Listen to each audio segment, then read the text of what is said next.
Oh, hello. This is Dirty 20 Gaming. My name is Kevin, and these amazing people have gathered from all over the world to play a silly game with me tonight, and that makes me really, really happy. And when I say a silly game, I mean it's a game, so we're going to have fun. I don't mean that the format tonight is going to be silly. This is a fairly serious adventure that these folks are on. But these folks, who I have spoken about twice now, I should introduce some of them. So let's start with the surprise. They were going to be here, then they weren't going to be here, then they were going to be here. So you get to go first. Siosa, tell us about yourself. Where can we find you? Hi, I was up in the air because I just got off of a flight like 2 hours ago. Oh, So uh, if I'm a little space cadet tonight, that's actually totally normal for me. But I'm Siosa. I am the Sunday GM of the Shadow of the Walk Term, a accusedly dark 7th first edition let's play. We are going into our 13th episode this week, which is an exciting number because I feel yes, like I'm obligated to do something mean to the PCs. yes. um, but you can find me on Discord. I'm allergic to all other social media, and so if you want to hang, join the Discord, come hang with us. Please do. It's an incredibly nice place, which is a rare thing on the internet. So there's the link. You should join us.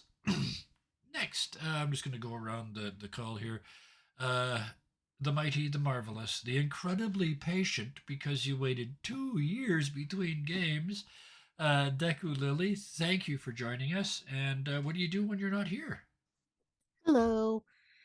I mostly hang around on the Dirty 20 Gaming Discord, and if not there, I can be found on Tumblr. Um, Abandon all hope, ye who enter. If you have a link for that, go ahead and post it in the chat, please, so that Um, anybody can follow you if they I do choose to not. use. No, okay. Well, thank you. All right, and now we go halfway around the world for our next two folks. Let's start with playing Vanessa for us this evening. Janet, tell us what you do while I've just remembered now that I have to go and get your link. So tell us what you do while I go find your link. Hi, hi. I'm on the 2030 Gaming and as channel, and I have YouTube channel and Twitch channel where I'm streaming nowadays mostly showcase games, but I'm planning in the coming days streaming The Sims and very crazy challenge, and I'm planning soon add videos with reviews and other stuff like that. So if you're interested, welcome to subscribe and follow. Perfect timing. I just got it posted for you. So yes, please pop over there and give them a follow. Let's support each other as much as we can. We all know how hard it is streaming and how tough it can be. So all the support is always appreciated. This brings us around to our new player for tonight. I don't mean for tonight only tonight, but I mean for tonight they're our new player. After this, they will be a regular player. Situations prevented us from getting to you earlier, but tell us, Brilchant, if you would be so kind, what you do when you're not here. Hello, everybody. When I'm not here and I'm not sick, I also play in another game on Dirty 20 Gaming, Carnage Hate Cyberpunk in game where I play the Sloppy Dionysus Crazy Kraken, Crimson Kraken, and today I will be playing Ben Drown, a character inspired by Mariner's Revenge song by the Decemberist and by a creepypasta from a Zelda game. And that's all for now. Perfect, thank you. So, the game we're playing tonight is Rapscallion. I'm still using the quick start guide because, as much as I have been more motivated in the last week than previous weeks, I still haven't been motivated enough to read the whole manual. So we're using the quick start guide. It's an incredible system. If you do get a chance, please pick it up and try it. It is one of the best written manuals and character sheets that I have ever seen in 40 years of gaming. You just don't have to flip pages in this game. Everything you need is where it should be, and it just it's beautiful. Which brings me to the point: if I do anything, if anything wrong happens in the rules, if I misinterpret the rules in any way, that's 100% on me. The system itself is solid as a rock. Other than that, I'm going to say it at the start tonight because we're going to get it at the start and the end because the world requires and the DAO provides.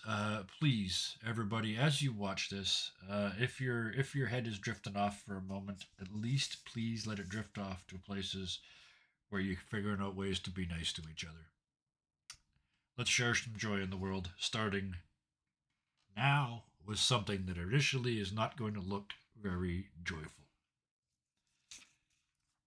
Ben,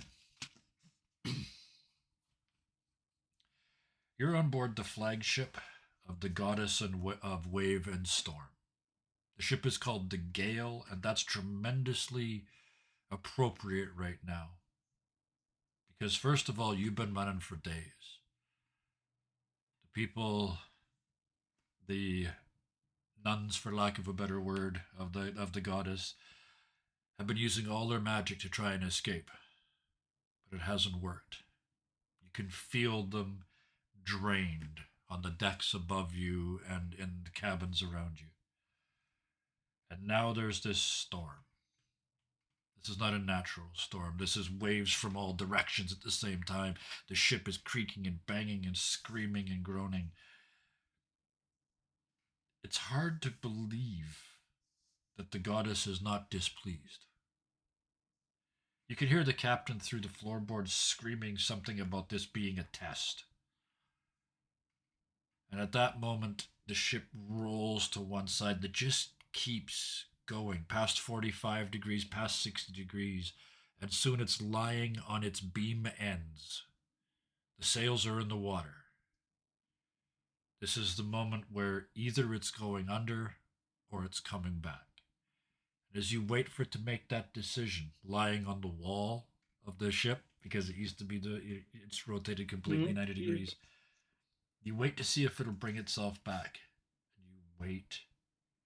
And you wait in one of those endless moments as the ship just slowly rocks beneath you, making a decision.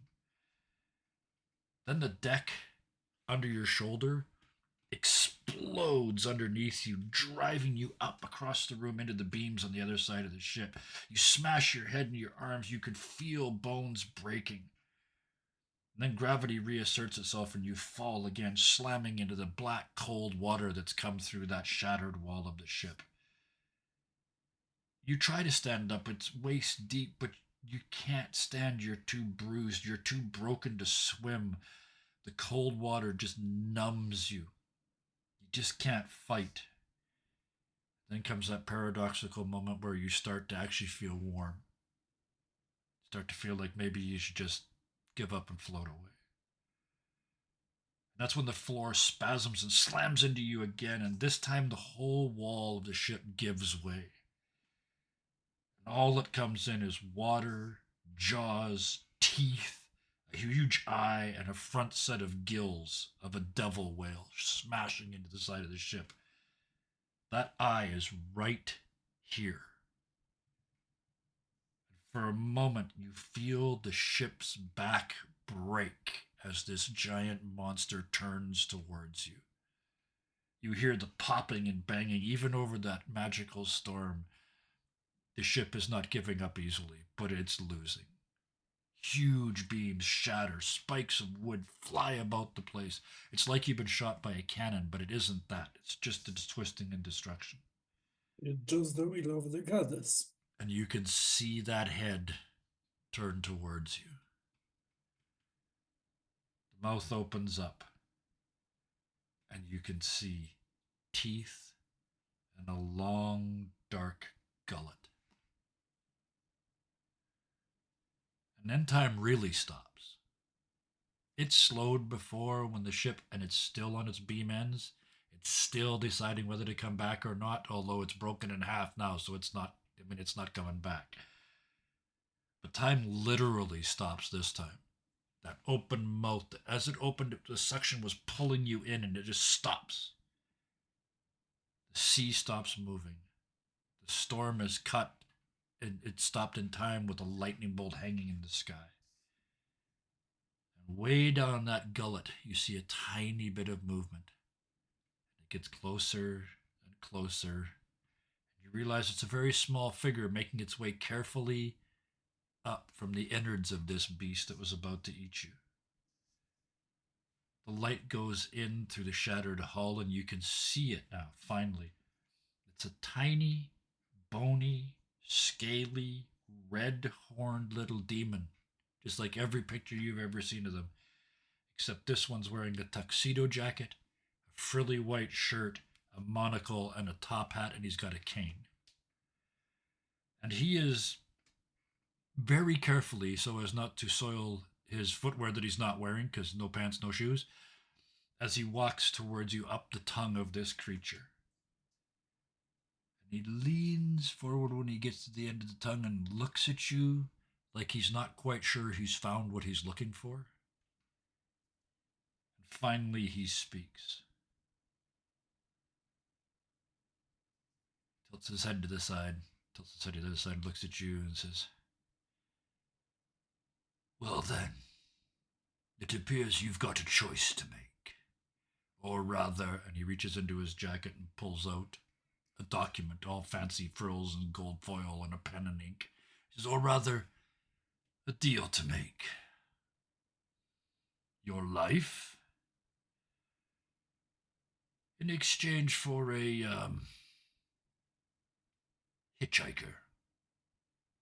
I want my vengeance. If you can give me my vengeance and life as a bonus, we have a deal.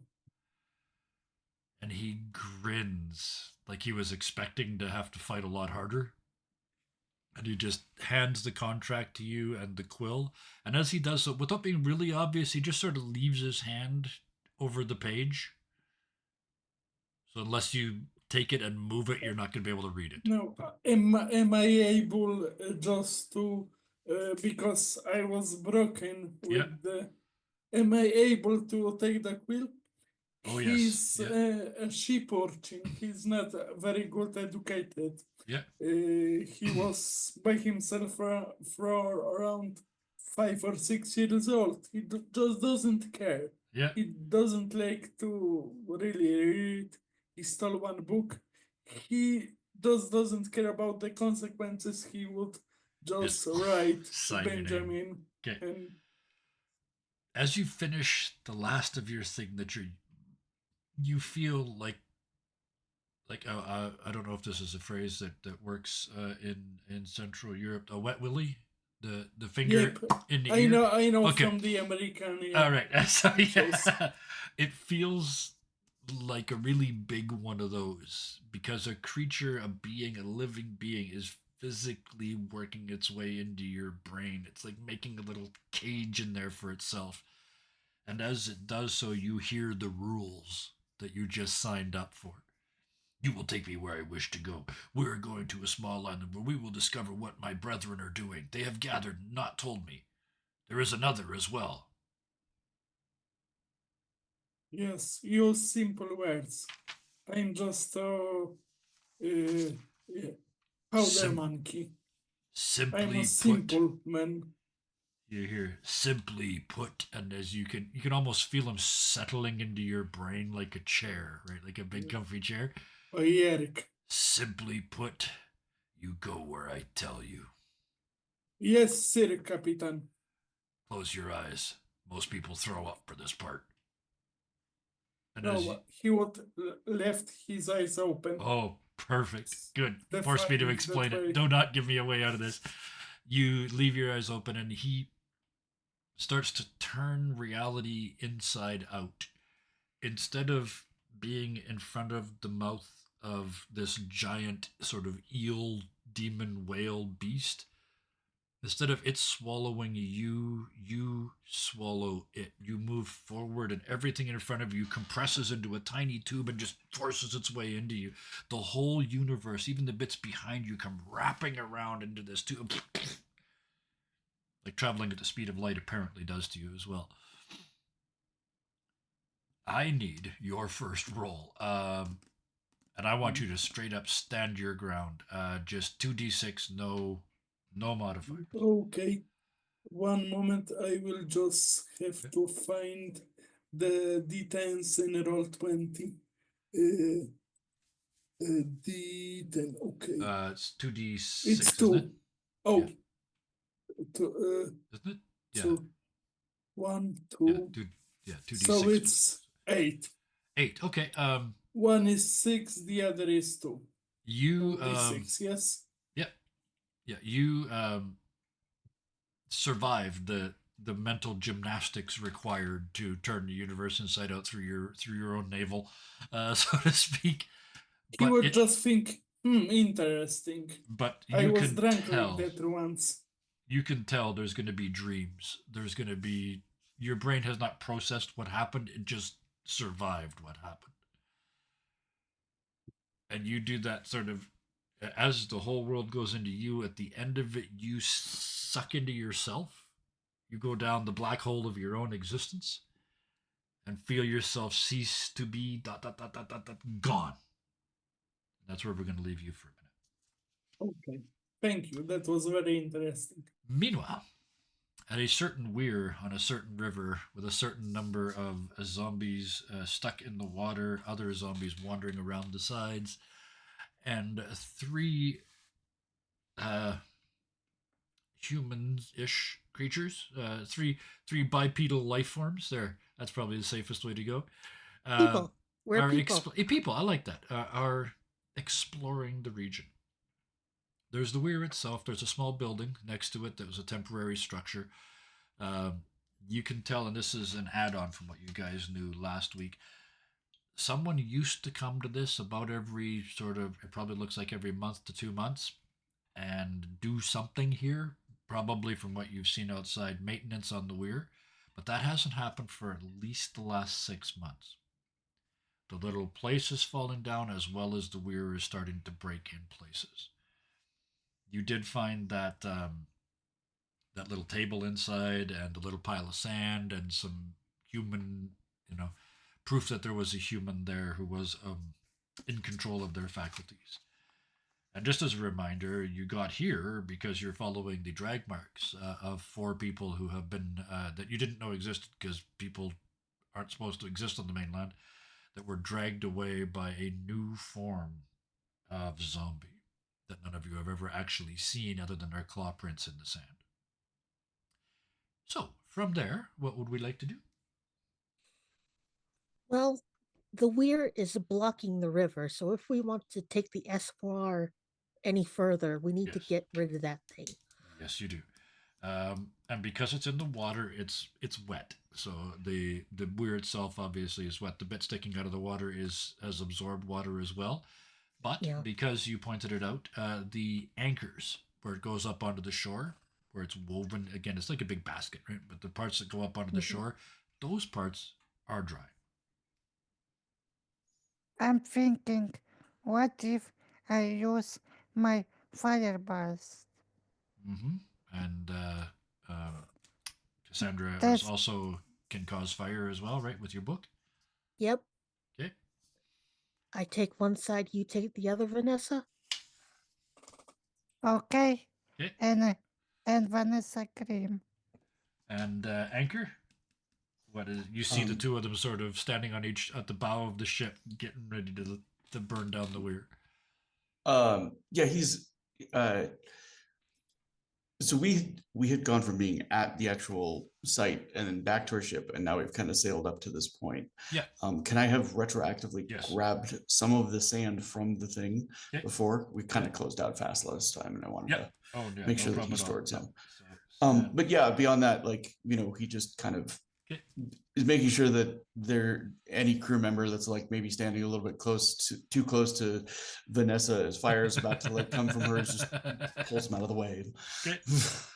Perfect. So you're you're the health and safety officer. We already know who the dad is on this ship. I prefer OSHA.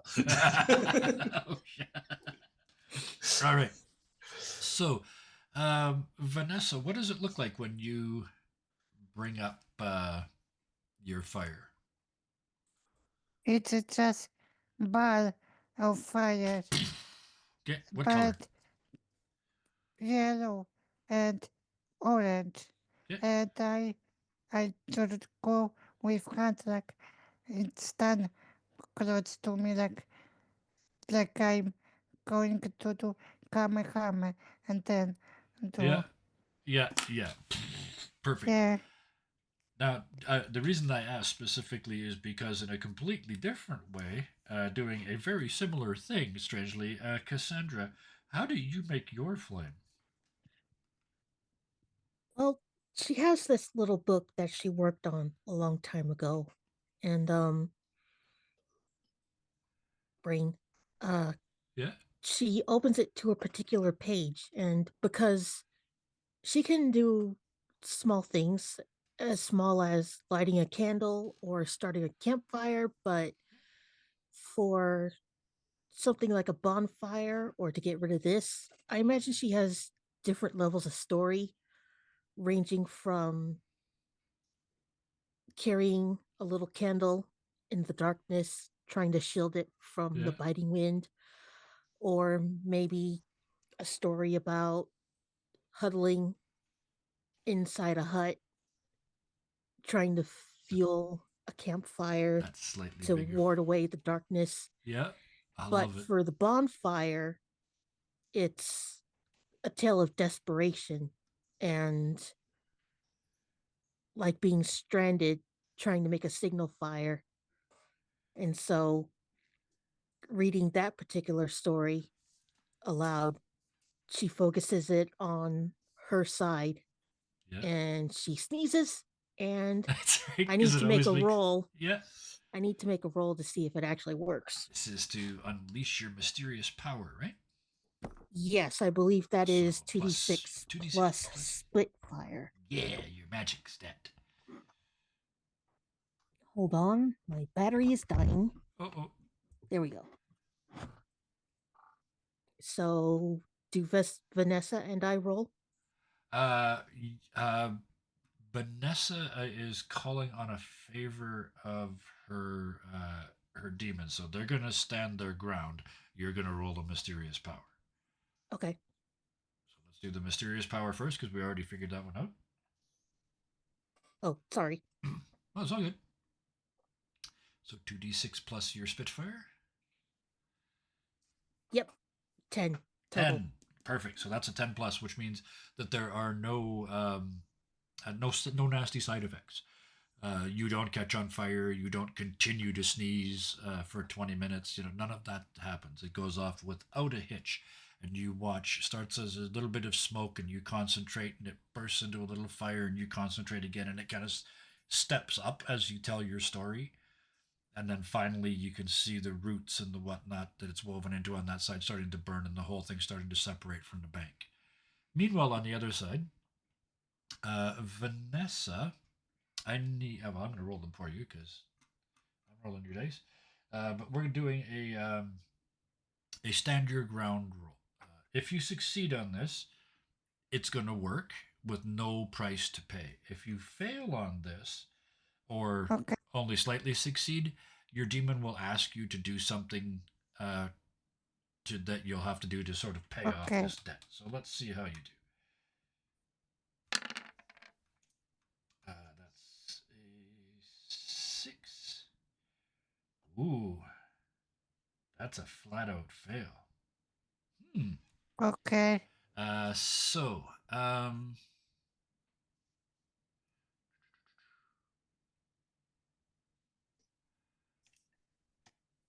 actually, no, wait a minute. You get +1 because you're the person you've got a bond with your demon, and that's what you're doing. So that's a 7. So that's only a slight fail.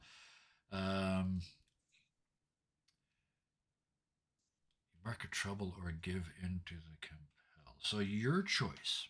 You can either your demon says to you, "Oh, actually, sorry, yours is oh, there's a price to pay for that."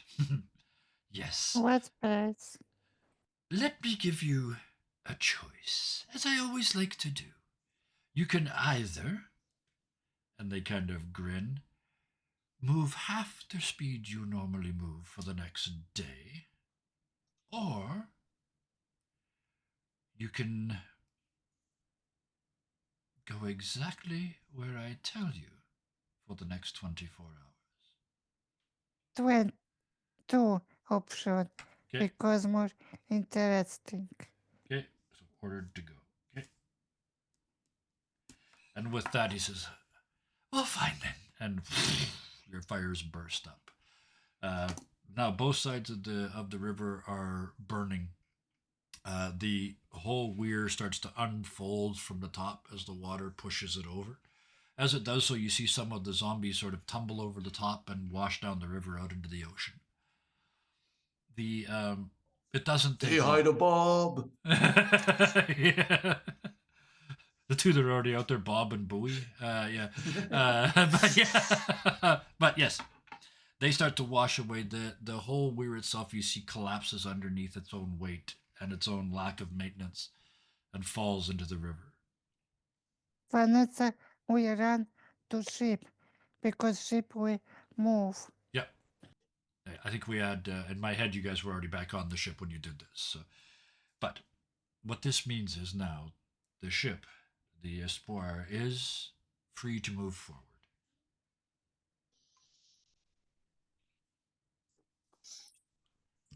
Okay. You guys just tell the crew to sail on. Yep. Okay. And I think we didn't really describe the Espoir before, did we? We did during the character creation, but I don't think the audience knows much about them. So yes. No, that was character creation was session 0, so Yeah. that was not streamed if I Yeah. recall. So let's go around the table. I'll say one thing about it, and then we'll just kind of go around the table and add stuff until we've got it described. One, it's a big ship. It's not in the best of repair, but it's big.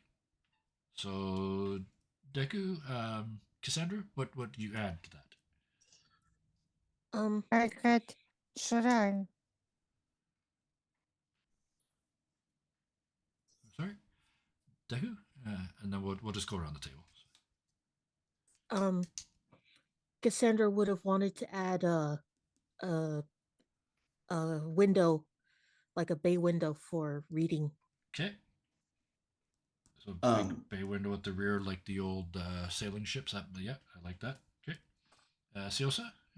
So this isn't the Sorry. thing that I added during character creation, No, but I I add it do. now. Yeah, So since be we careful. are like on a paddle boat, I'd actually kind of like it specifically to be like a Mississippi style riverboat, Yeah. like the ones that used to be part hotel, part casino. You know, like maybe like part of it's fallen in, and that's like where we have our garden and whatnot. Yeah. Because everything it's post-apocalyptic. Everything has to be in disrepair. Yes. But Yeah. I still like the visual of like that kind of big. It doesn't turn fast. It doesn't Yeah. move particularly quick, but there's a home for everybody on it. So thank you for that, and thank you to Deku for suggesting this because I had forgotten this was a paddle boat. Okay, so there is a garden on board. Vanessa, what are you adding to the description of the boat? I got shrine with dark artifact. Right. I added Yeah. to the ship. The shrine with the artifact downstairs. Yes. Right. Okay. And we can't forget a library in the ship. That's right. There's a library as well. I forgot about that. Yep. Oh, thank you for suggesting this because I had forgotten a lot of this stuff. So, there's this huge, big, like ocean-sized sailing boat paddling its way up this river. I mean, it's a big river, but it's an ocean-sized boat going up a river, so it's taken up a lot of space. But it is a spectacular thing. It is. It looks like the old paddle wheelers, but part of it is caved in. There's a natural garden growing with all the good fresh vegetables, all the stuff that you guys didn't come to pillage from the mainland. And as that moves further and further up the river, and let me go to token layer and grab our boat. Move it along the map a little bit.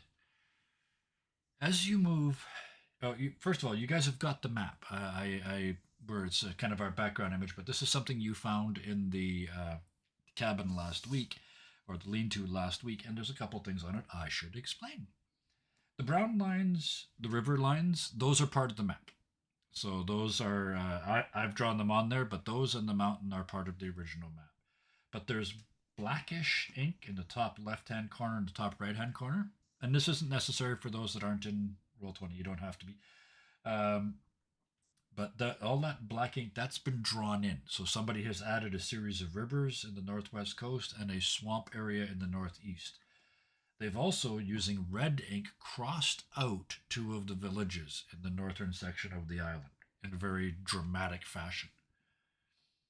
But the river that you're on, at the end of it, at the bottom of this volcanic mountain, you know there should be a city of some sort from what you read and what you heard in the small town. But that part of the map's like somebody spilled water on it and it's kind of just smeared out, so you can't actually see where that city is. But between here and there are a couple of interesting things. There's a place that shows two towers, one on each side of the river. There's another place that shows a fairly substantial building and a weird gray lake. And then there's the mountain itself in the center, which somebody has gone over sort of and made bigger and nastier and more ferocious than it originally was. Any questions about it? No.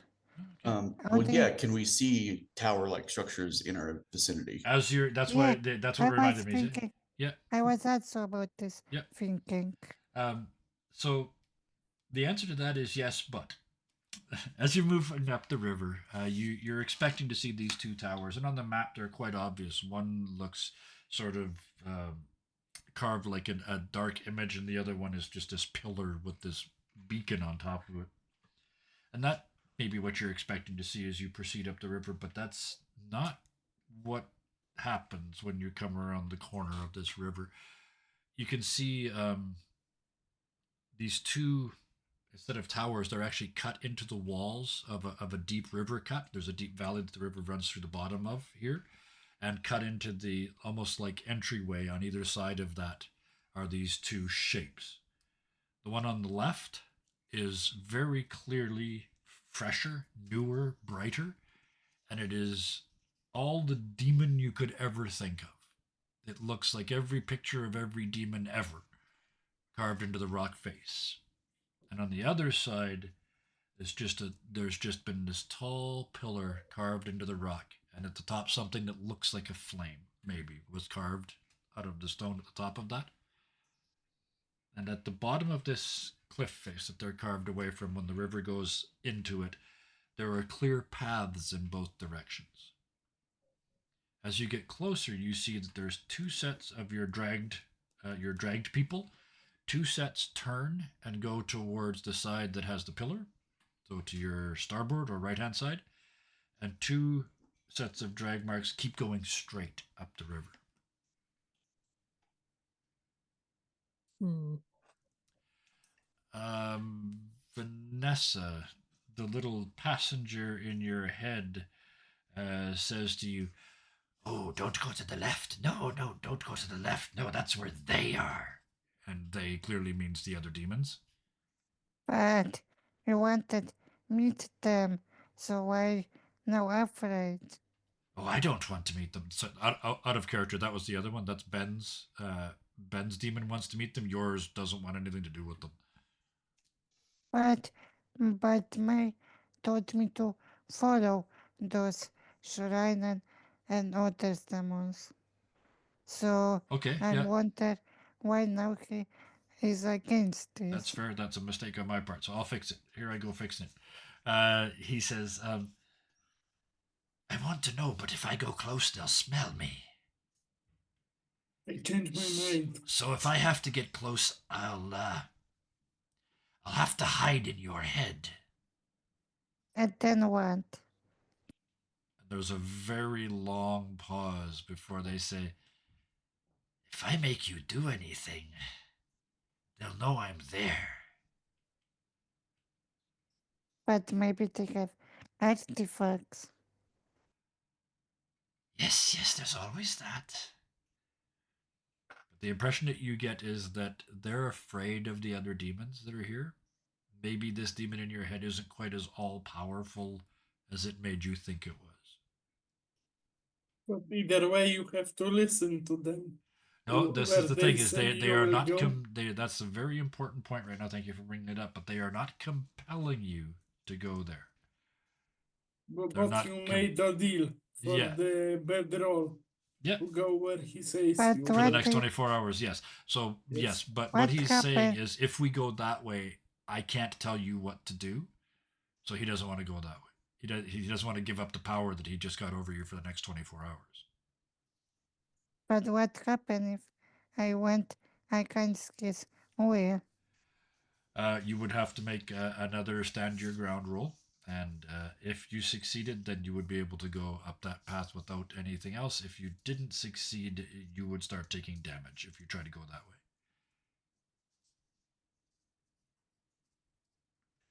But I Uh, can't anything gain her. Like something powerful find her. You have no idea. You'd have to go and find out. um, We Anchor? risk. Yeah. Okay. So that Vanessa wants to go to the demon side. Yeah. Okay. Anchor? the closest tracks that we see are the ones leading to the just kind of ordinary tower as opposed to the Yes. demon tower, right? Yep. So yeah, Anchor's kind of pointing that out, and saying whatever he says, whatever mysteries this island has is kept for some time, but we don't know how long those people have to live. Okay. And Cassandra, what's your input? They're kind of split right now. One wants to go see the demons, one wants to go see whatever the other way is, where the people are. Yeah, there's not a lot I can glean from this map on like trying to figure out which way to go first. The here there be demons thing. Mm-hmm.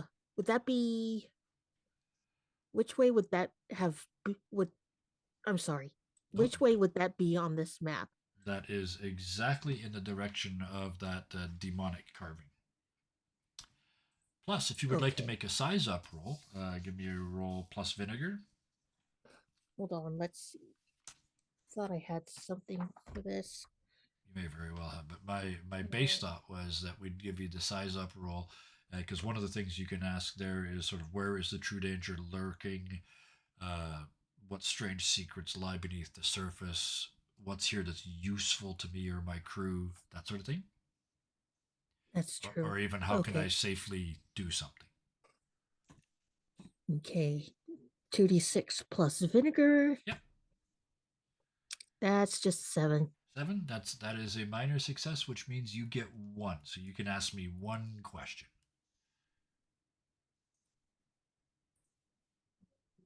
Which direction has more blood in its trail? Ooh. More blood means someone is more injured than the other. So that would take precedence. Yep. The answer, I'm going to give you a kind of a twisty sort of Delphic oracle answer back. And it says, one of yours is still alive that way. And it points towards to the right, to the nice tower, where the drag marks went.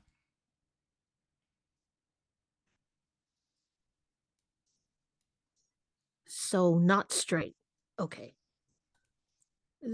Basically the way Vanessa wants to go. No, the way Siosa wants to go towards the Siosa? Anchor, towards Anchor. Vanessa wants to go towards the demon tower, so to speak, and Anchor wants to go towards the Right big city, tower, the nice shiny, tower. the shiny nice tower, yeah, and that's where the footsteps go, and that's where your size up gives Ivory you. tower and the demonic tower. Yeah. So yeah, that's the one that your size up said. That's where there's someone that is savable. Did that even answer your question the way you asked it? Not really. Close enough. Okay. So yeah. Nice Tower would be Cassandra's vote because she would point out we might be able to save someone that way. Okay. This seems like the perfect time to do this. It's a beautiful day where you guys are, but there's a horrific, horrible bang, like the loudest bolt of thunder you've ever heard directly above you. The whole world just goes that actinic blue light, like you've been hit by the lightning bolt. You can't see or feel anything. For a moment, it's just light. And when it fades, there's a beat up, burned up, curled up shape on the foredeck of your ship. He's got broken bones. He's screaming something about "Don't let it eat me," something about "I made a deal." And the three of you look forward and see on the front. Ben, give us a description of what your character looks like. Ben is kind of an emaciated male, anywhere from 18 to 20. You can see he had a hard life, so he's underfed, and he was underfed, and it really it put a look on his physique. He's got on kind of cultish purple blue robes, and he's looking very green, like he was drowned, and very unnatural skin color. And one of his eyes is blue, the other one is yellow. Okay. So he looks like he's slightly still actively on fire, like smoking. Smoking at least. No open flame, but definitely, definitely smoke coming off of them. Like they've just been hit by a lightning bolt. So Is he broken arms? Like at this point, yes. Yeah. I'm going to fix that in a minute, but yeah, what they see is the he shattered would- remains of your body. he would say out loud, "Fix me, demon. That was not the deal. I cannot work for you in this broken body." He would yell. he's being splashed with a bucket. Yeah. Like As you just as you hit him with the water, and he's raging and raving on about something about some demon and fix me, you watch his bones just as he's put back together right in front of your How eyes. how my NPC demon react? The demon in your head, like I said, he likes to hide when other demons are around. So you can feel him in your head trying to hide behind your brain. But he's shocked and he's interested at the same time, but he's also terrified about this other. It's clear to you, Vanessa, that this person, whoever they are, also has a passenger. And he's not hiding it. No. And Anchor, was that sweet water you used on him or seawater? yeah, But then- it was like a bucket of like seawater that would drop to like fight fires with, or like if somebody Yeah. had gotten a burn, like the immediate reaction is to try to put him out, before anything he spreads. would lick his lips and he would say to you, "Thank you for the sea mother's kiss, strange being."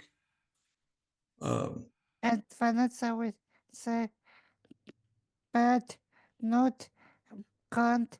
I will let you to my shrine. See, You must be the other one with the passenger. I just made a deal for my life, and my captain wants me to find out what other demons somewhere here wants to do. Hello, I'm Ben. I guess you can call me Ben Drown. I'm a man on a mission. As the two demons sort of get within that, I want to say critical mass in an atomic reaction. As the two of them get close enough, there's sort of a like two scanners in the same room. Somebody's head's gonna blow up in a minute. but I'm there's imagining cats. yeah, It's yes, just yeah, cats perfect. with Yeah, two tomcats their just, but they're both running a body that isn't actually theirs, so it's kind of jerky and uncontrolled. Um, Vanessa will Can I? say, yeah, Vanessa will say, I'm Vanessa, and she will go away okay. from this And then chat. you back away so that the tension goes down. Okay, Anchor. Yeah. So, How do you respond to that? is it okay if I like fill in just like a little bit of backstory? Oh, I want to please. check with everybody else on the crew Yeah. as well to make sure that that's okay. Which is that we do not have a captain PC on this ship, Correct. and I would like that to be sort of a deliberate choice. The ship Yeah. has like a motto of like no kings, no captains. Yes. Nobody is in charge. Yeah. I like it. Like because we've kind of come to every decision together. Yes. Like sometimes it's a vote, sometimes we agree. And then like Not in a certain collectivist ship. yeah, and there's sort of like a like if somebody's an expert, usually you defer to the expert, yes. right? But like and in times of crisis, somebody might start barking orders, and it's generally the idea is like it's better to follow a bad plan quickly than like try to arrive at a good plan too While you're late. drowning, yes. Yeah. So is that okay by Vanessa and Cassandra? Like the whole no kings, no captains. yes. Yes. Okay, then Anchor reaches down and he picks up Ben and kind of sets him on his feet, and he says, "On this ship, there are no captains and no kings." Yeah. I got no problems with that. I'm just talking. The thing in my head didn't say his name, so I'm calling it my Capitan, but it's my personal Capitan. He Van- doesn't give orders to you, it's just to me. Vanessa will whisper to Anchor and Cassandra that what we do with him, we can't have him on the ship. He is dangerous. We don't know who he is and where from. We can't trust. Anchor kind of like his face is wooden, but there's still like times where you can kind of tell he's smiling and says, "If we didn't let people on the ship because they were dangerous, no one would live here." I would say he's no more dangerous than you, Ness. And Vanessa will say, whatever. And she will go to a small ship to go to tower. Okay. Perfect. Because at that moment where you give that sort of whatever, you feel the NPC in your head, and at the same moment, Ben standing at the other end of this ship, you feel yours. And you can feel the two of them. It's an uneasy truce, but it is a truce. And you are both now. I'm going to invoke your vice for both of you. You are bedeviled. You have to resist the compulsion for the crewmate's sake. While bedeviled, you are compelled to do as your demon says. If it asks you to do something nasty to a crewmate, do it willingly to mark one experience. And if you choose to resist, you can pick from the list of sacrifices or else lose a bond with your demon. Mhm. You are both ordered by your demons to go to the Dark Tower. He would just step over the what's the Vanessa's preparing a boat. If you want to just if you want to do No, it that way, but you don't. Yeah, you don't have to he breathe. doesn't right? know Vanessa. He doesn't trust Fair. Vanessa really. Okay. He would just go over the ship, and since Just he doesn't need to breathe and then anymore, walk. Okay. so he would just swim to the Okay. demonic tower. Perfect. And He doesn't know these people. He doesn't. So in care that case, to- you've chosen to do it willingly. Mark one experience at the bottom of the page. Okay. And Vanessa, are you willing or unwillingly? Are you going to try and resist? I will You say, were already going. So, right? so it's kinda unwilling because he don't want it. He was afraid. This Yeah. my demon. Yeah. So Well, it's kinda unwilling. somehow in the last couple of minutes, the two demons have had a conversation that neither one of you were party to. Neither one of you heard the conversation, but the two demons, you can tell, have agreed to work together to find out, because there's a group of demons on this island, which is weird. Demons don't hang out together, right? They're too contractually okay. obligated. You can't get too many of them together. It turns into a lawyer festival, right? But for some reason, there's at least half a dozen of them on this island, and both of your demons want to know why. So, Okay. you're not? Are you going to choose to resist, or are you going to go along willingly? Go along. Okay, so Because you I want that. so you also get Because one maybe, experience, yeah. because maybe there's artifacts. Okay, so Anchor and Cassandra. Vanessa's Anchor- getting off the boat. Ben just jumps off the railing. They're both heading to the dark side. What do you two do? But There is cookies then. Join the dark side. We have cookies. Yeah. Anchor kind of looks to Deku and like there's just a sigh. Like there's two of them now. why we just Anchor, should we follow them, or do we go find someone that might actually survive? Anchor's thoughtful for a moment and he says, "You know, wherever you are on this island, if you scream, I will get to you." He says, "Keep them out of trouble. I'll see if I can save somebody's life. Scream loud if you need to." Okay. Interesting. So Okay. Anchor is also going that way. Okay. So, Cassandra. You seem to have been tasked with saving some people, or a person, Um, from a number of demons, all by yourself. Kind of Marvin, the paranoid android, guess what they left me as a weapon? Nothing, that's correct. Kind of one of those moments. What do you do? Am I mistaken? It was my understanding that Anchor would go try to Right. save the person, and I Oh. was tasked with keeping The demon track felt of safe. the demon Okay, I got it possessed asked people. backwards. Pardon Yeah, me. yeah. Okay. I asked her to demon wrangle, Okay. and So Anchor is going the other way. All right. In that case, because I can get to anybody on the crew with a bond. that's right. I forgot about that. So if they Brilliant, yeah. scream or indicate that they're in trouble, Juggernaut comes through a wall. Yeah, fair enough. All right. So, I love this. This is even better. So let's start in that case. Let's start with Anchor. Anchor, you start making your way up the trail. I Yeah, presume he you does not follow- take the rowboat. He just goes across. Yeah, the you just dark bloop water. and walk over the shore, and then just follow the drag marks up the trail. It's really easy to follow, and you can see that the ground rises ahead of you. And there's always a hill in all fantasy games ever, so you can come over them and see things, and so things are revealed to you.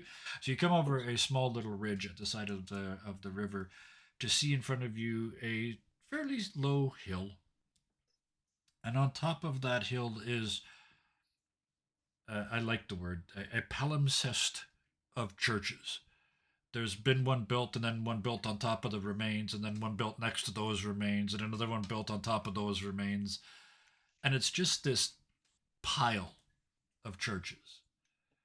Speaking of bones screaming, we didn't tell audience about what bones we have drawn there.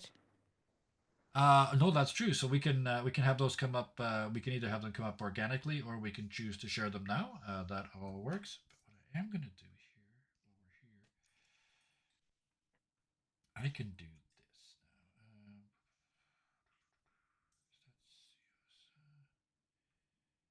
now. Let's maybe do it organically because there was a whole scene building with It's the all good. palimpsest It's of all good. churches. So, that's what you see, Angkor, as you make your way up this valley.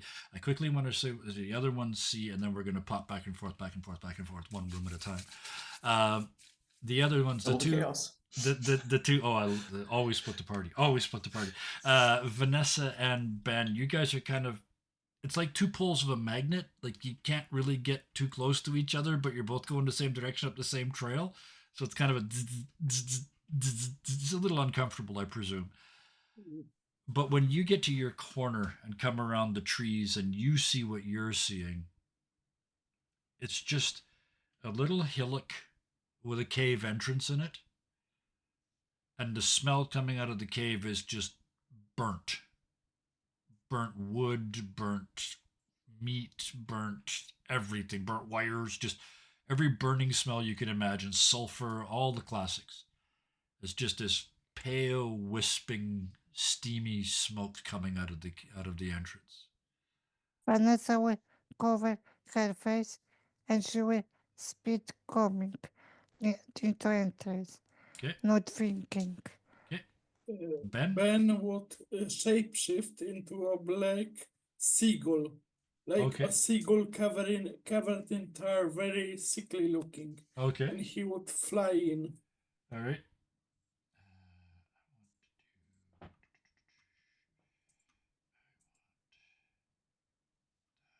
Because he has that some newfangled powers that his demonic captain is telling him about in his head, so he wants to use them. All right. So you go. I can't help but picture like he's still kind of half learning how to fly. Yeah. So it's Yep. like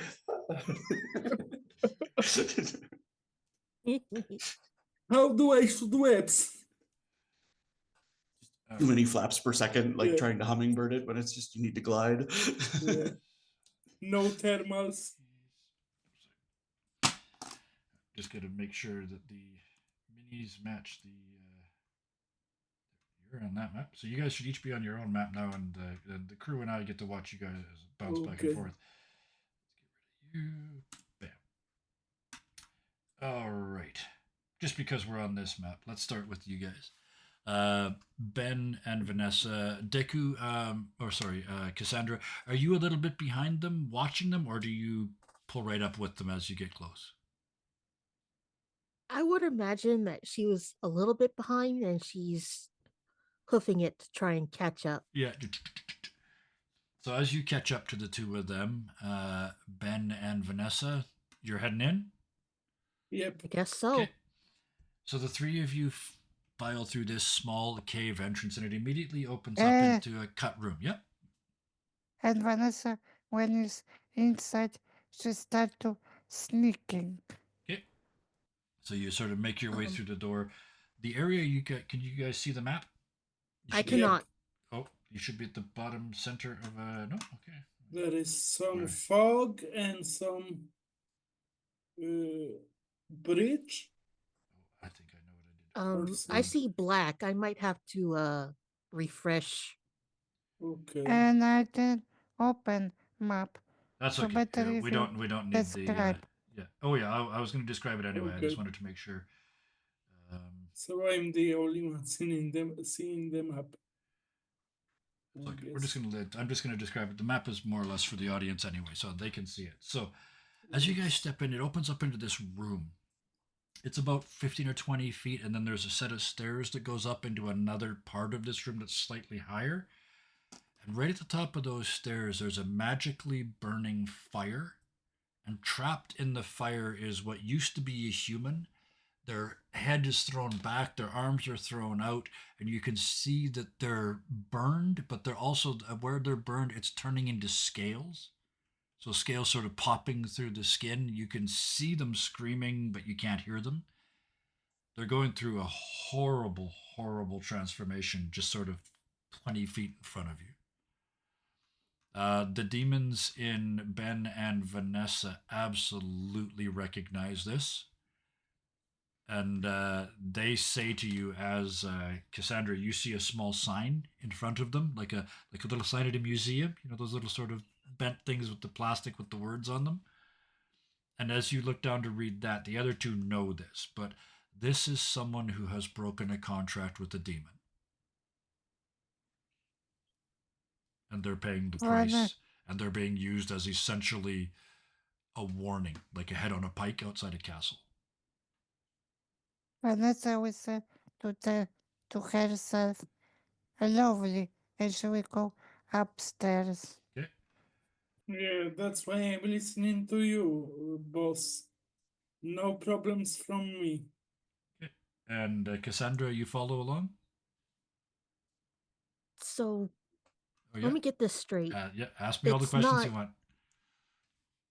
it's not that someone is actually being turned. It's more like a depiction of someone being turned, This is someone being punished, not turned. punished. Yeah, they're chaos. They're being given over to chaos.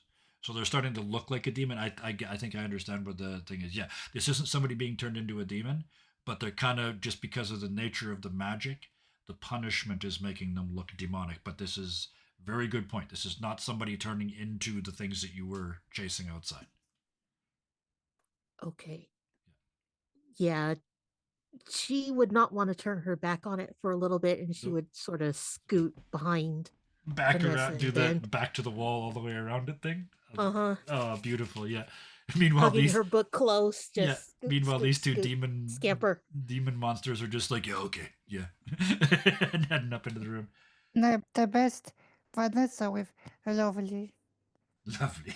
Ignorance is bliss. And as you walk past them, you see another hallway ahead of you in the darkness, and in the distance, you can see not an image so much, but just the flicker of a fire. So there's another one of these somewhere further up this trail. But meanwhile, on the other side of the river, the anchor, this pile of buildings is all on the far side of what used to be like a ornamental fish pond. But this side of the pond has collapsed at some point over the years. All the water's long, long gone. But it means that the approach is sort of up this bank, and then there's a dock with no water, and then the buildings beyond that. Yeah, he's stepping carefully. He's not trying to be stealthy. Yeah. He's just trying to not have anything collapse under his weight. Absolutely. And can you see the map that you're on? I see it looks like two interiors that I can see kind of the buttresses, I think, of the castle or of the churches. But I think like Anchor is kind of looking at it like these might be like the grand halls of some really fancy ships. I don't think he has as much context for like church. No, especially like big brick buildings, and these are from decades long ago, right? So Yeah, I'm so just like gonna, for the all the most part, I'm arches just for gonna him look. abandon the maps for now because it's not working the way I want. So I'll figure them out for Alright. next week. But so yeah, what you can see is this collection of buildings. There's really only one obvious doorway into the area. Yeah, he's heading. Does the tracks lead there? The Yes, blood trail he's following. very, very clearly up the dock, across this little walkway, and then in through the main doors. Clear as day. Yeah, and he kind of like, yep, this is definitely a trap. And keeps So, walking. yeah, it feels like it. As you step through that gap into this sort of church within a church within a church, you can see there's, once you're inside, at some point somebody has knocked some walls down and made sort of one larger central area. It looks like it happened a long time ago. That's not the people that are dragging your bodies. But there is a fire, a real honest to goodness campfire sitting in the middle of that open space. Anything cooked on it? Anything? I don't mind sizing it up and trying to figure out like give what me happened give there. me a size up. I love this. So yeah, roll plus vinegar, please. I got an 8, and then my vinegar is a -1, so a 7. A 7. Okay, so you get a one question of the one specific question about the region, or I can just choose to tell you something about it. What was it you wanted to know? Oh, you were I looking think he for. just wants a sense of like, Yeah. did something happen? I mean, is Yes. the fire is probably recently lit, unless it's Yeah. like magical. Nope. So there was a purpose to it, and when you're dragging captives, why would you light a fire for them? Yep. So what you find around the fire is the remnants of 2 small meals prepared for humans, but there's only a couple bites left of each, like they were very, very hungry. And then there are drag marks that head away, but here they split. One set goes sort of straight ahead of you into one tumble down area of the church. The other set goes up a small flight of stairs and into a more fallen down part of the region.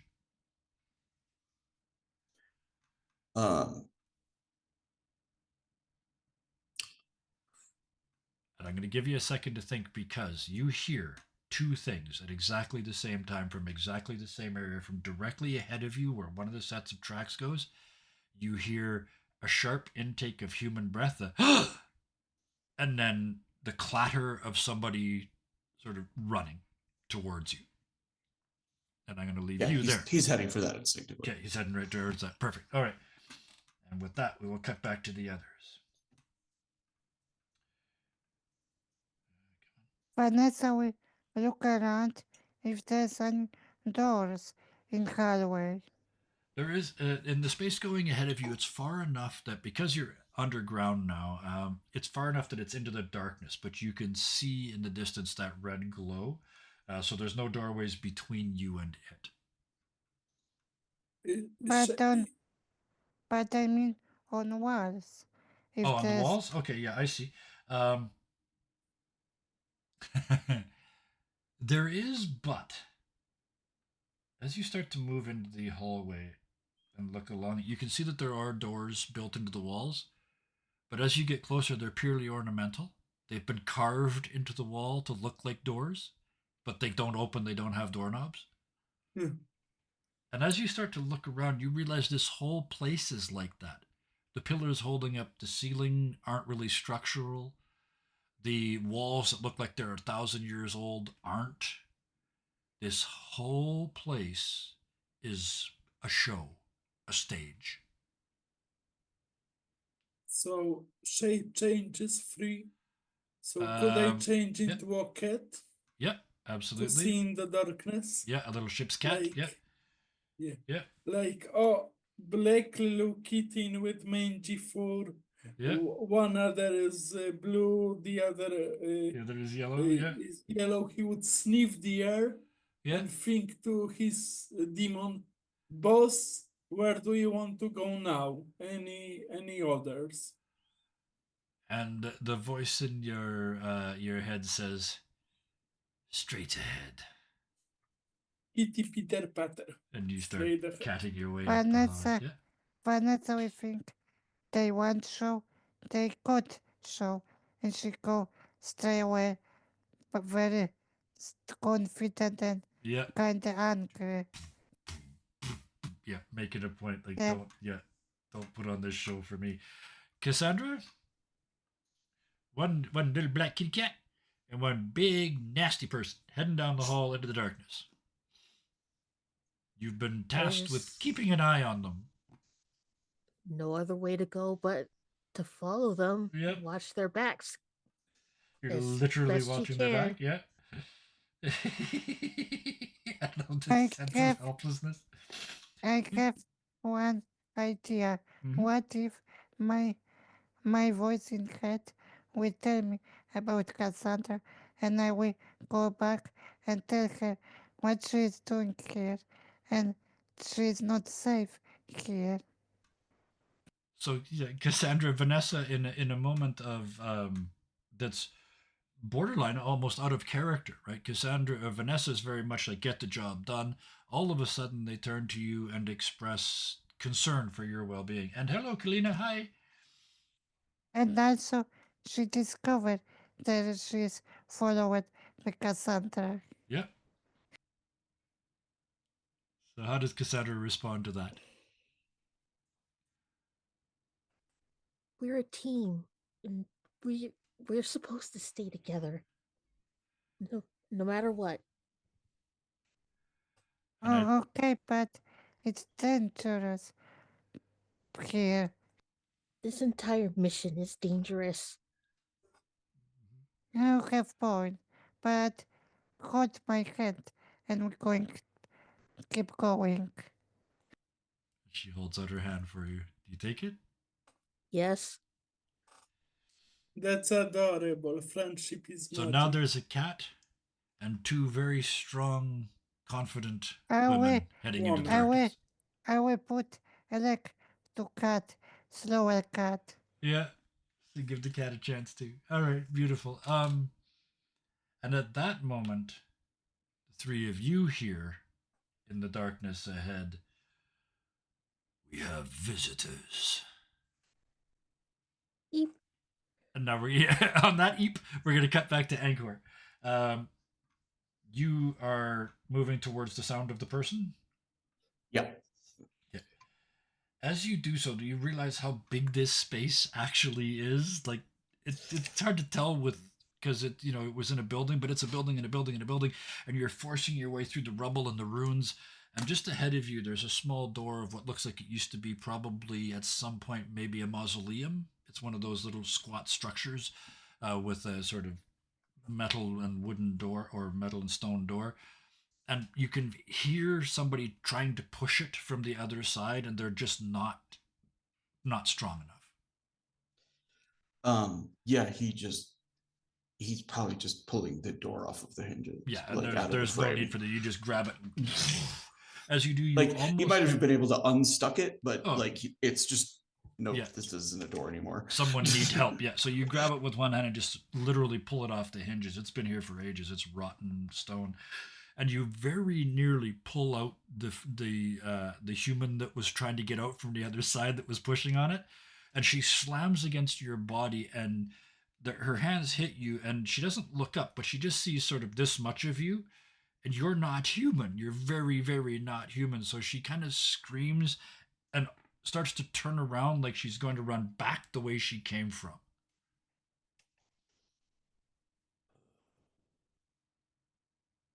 Anchor's kind of like he's dealt with this before. He Yes. frequently, Yep. there's probably more than one chip out of his like driftwood and whatnot, Yep. from people responding a little bit more violently than that. Um, but he just kind of he's looking to the area that they're running back towards to look Yep. like, is there like dangers in that direction that she's now running into because of me? Yes, a very big, very red, very demonic looking danger. The back of the mausoleum is sort of blown out. It's one of these walls that's been removed and moving towards you, like it saw her, like it saw her. She was hiding. It saw her. It's moving towards her. She tried to get out the door. You pulled the door, and now all three of you are sort of in this moment of surprise. Okay.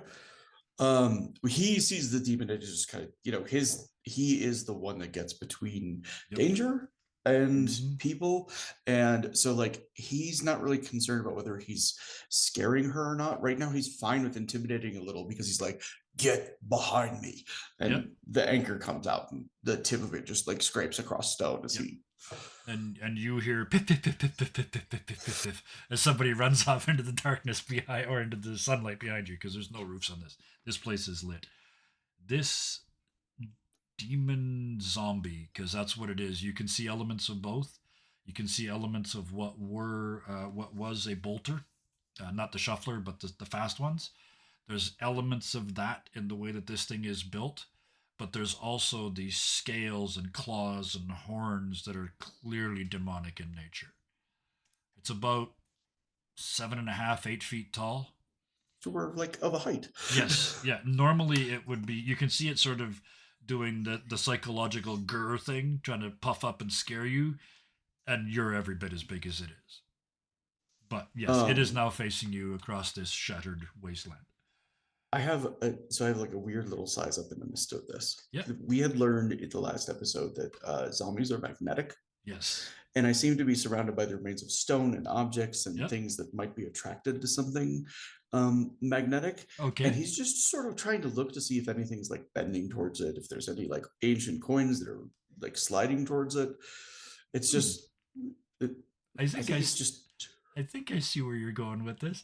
Um, and yes, there would be sort of, for the purposes of this, sort of maybe a collection plate from long ago that's sort of sitting in the corner. And as it walks past towards you, you can see it sort of vibrate and start to move slightly towards him. Yes, this Okay. creature is definitely actively magnetic.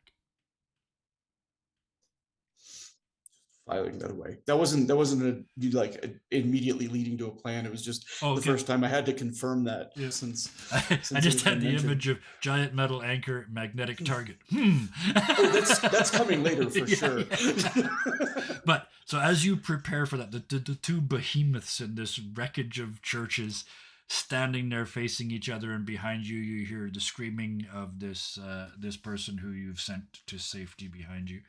We're going to quickly split away to the other party, back to the party. in the hole.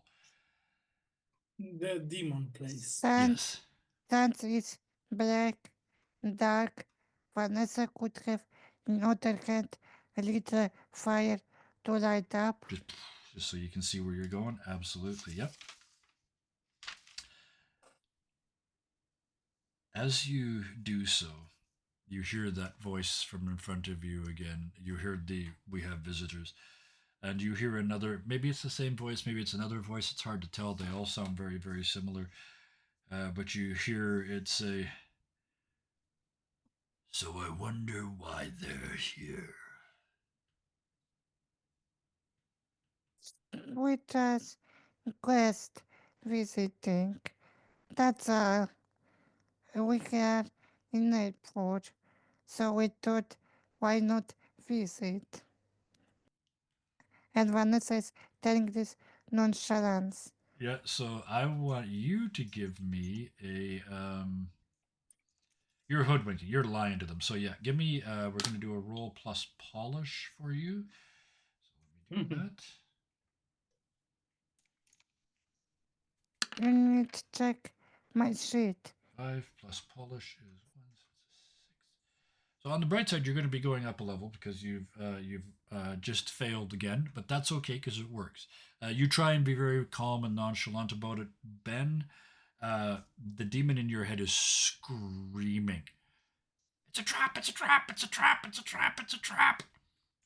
So Ben would I don't know if he can use magic as a cat or does he Yep. have to Oh, yeah. transform into Nope. human. No. So he would since it's a trap, then let's send one of your subjects, and he would send an animated body from the because Yeah. from the description it comes from the shadows. From the shadows, and So, this place is full of shadows. Yeah. Yeah, so zombie, shambling zombie that Yeah. is not like zombies here in this world because Ben doesn't know, but it just uploaded zombie drench in seawater, in barnacles, in seaweed would start to walk toward those Okay. enemy demons. Perfect. Cassandra, one of your new friend Ben, who just appeared in your ship sort of like an hour ago, is now bringing a completely new kind of undead to life in the middle of a demon's cave, while you're holding the hand of another person who's got a demon in their head. I would like to know, he said in a squeaky voice, exactly what's going through Cassandra's head at this point in time. Struggling to process a little. Yeah. She's gone even paler than she normally is. Her mouth is agape. Yeah. Her eyes are wide. And she's Vanessa would be able to tell she's trembling like a leaf. Mm-hmm. And the grip is on the hand she's holding is probably tight as it's ever gonna get out of this little bookworm. I would like our little bookworm to give us Vanessa, a size up roll. So I want you to roll plus vinegar. And Vanessa, yeah. we look at Cassandra and she will chill out. I got this. Okay. So you're being confident. And Ben, before I ask you what you're doing, the voice in your head says, I know how this works. The next thing they're going to do is offer you a deal. And what think voice in my head? You wait for the voice in your head to say something or to do something, and then you realize they're hiding. They told you that they would hide if you came in here. So And they're not Vanessa- going to help you right now. And Vanessa will think, just great. Because Vanessa, you don't know if your demon is hiding if you have any abilities. Because they're all based on that demon, and if the demon is hiding, maybe you can't do stuff. You don't know unless you try. Yeah, but she will act and pretend she's okay and she have everything. Yep. Okay, under control. So Ben, real quickly, it says what it says, but then you also get the impression uh, in your head, like there's a lawyer in your head putting their robes on and their little wig. The demon in you he has said they're gonna try and make you cut a deal, and then immediately gone into demon contractor mode. So he's gonna try and counter deal. Yeah, so hearing that, just tell me what to do. You're the smart one. You want me to be cat? You want me to be person?